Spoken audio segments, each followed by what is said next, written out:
Bonjour à tous, bienvenue dans cette nouvelle vidéo HCFR consacrée aujourd'hui au YG3 de chez PowerGrip, donc le conditionneur de courant dont nous parlons depuis quelques temps. Et je voudrais vous parler de l'application eWeLink qui est à téléchargement gratuit, donc qui n'est pas faite par PowerGrip, mais qui permet de piloter quelques-unes des fonctions de ce conditionneur de courant, et notamment une fonction qui est très importante. Je vais vous montrer ça. Bon, l'application eWeLink est un petit peu compliquée à paramétrer parce que bon, c'est du Wi-Fi. Donc ça consiste à interfacer l'application avec votre Wi-Fi local, puis avec le Wi-Fi particulier du PowerGrip. Donc il y a des petites manips à faire. Il faut suivre les différentes étapes.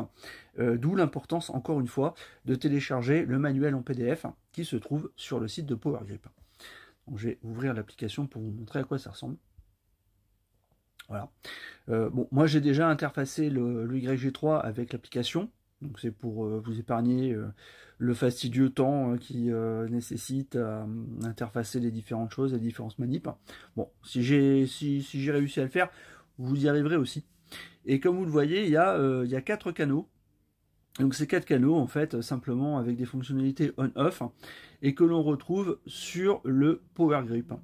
Et donc sur le PowerGrip, on peut attribuer des différents canaux avec différentes fonctions. Et ces canaux vont reprendre les fonctionnalités qu'on aura programmées dans le PowerGrip. Je vais vous montrer ça maintenant. Donc pour assigner des fonctionnalités du YG3 aux différentes fonctions de eWeLink, donc sur les 4 canaux qui se deviennent des boutons par la suite, il faut aller dans le menu du Wi-Fi.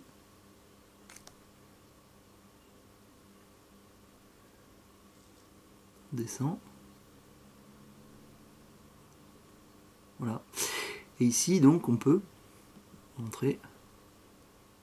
Le premier par défaut, c'est le séquenceur qui permet d'allumer toutes les zones de prise les unes après les autres. Donc si on clique sur le bouton du milieu, on a la possibilité de changer la fonction du canal donc, qui est pris en charge par l'application eWeLink. Donc vous avez vu à quoi ça ressemble. Autre fonctionnalité très importante avec ce logiciel, donc c'est différents paramètres, donc on peut rentrer là-dedans. Une fois donc on a accrédité les différents canaux et qu'on les a validés, on peut les activer ici. Donc ça se représente sous forme de touche, tout simplement. Et très important, si on va tout en haut à droite, on rentre dans un panneau de paramétrage assez sommaire, donc qui est repris par l'application et qui renvoie à des fonctionnalités du YG3, notamment son identification, son adresse MAC,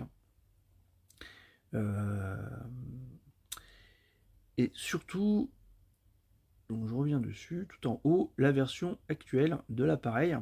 Et donc ça, c'est la version du firmware. Et si on veut faire la mise à jour du firmware du YG3, on est obligé de passer par l'application eWeLink. Donc en fait, quelque part, cette application qui est optionnelle dans le mode de fonctionnement de l'appareil, sauf si on veut prendre le contrôle à distance de quelques fonctionnalités, elle est tout de même indispensable pour faire la mise à jour du firmware. Voilà, bon, c'est sommaire puisque de toute façon on ne peut pas faire énormément de choses. Ça a le mérite d'exister, ça a le mérite d'être gratuit. Voilà, donc c'est pourquoi pas. Voilà, ce sera en complément des possibilités de prise de contrôle par réseau, donc en RJ45, chose qui est payant puisque il faut une carte optionnelle. Je ne sais pas si elle est déjà disponible, mais en tout cas cette application permet déjà de faire d'autres petites choses, et donc la mise à jour firmware qui est indispensable et très utile. Voilà, nous arrivons au terme de cette courte vidéo.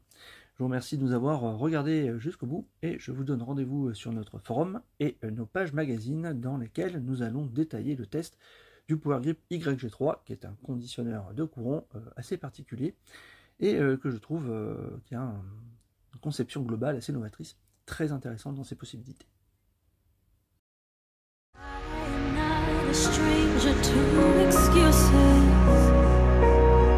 Burned me once or twice.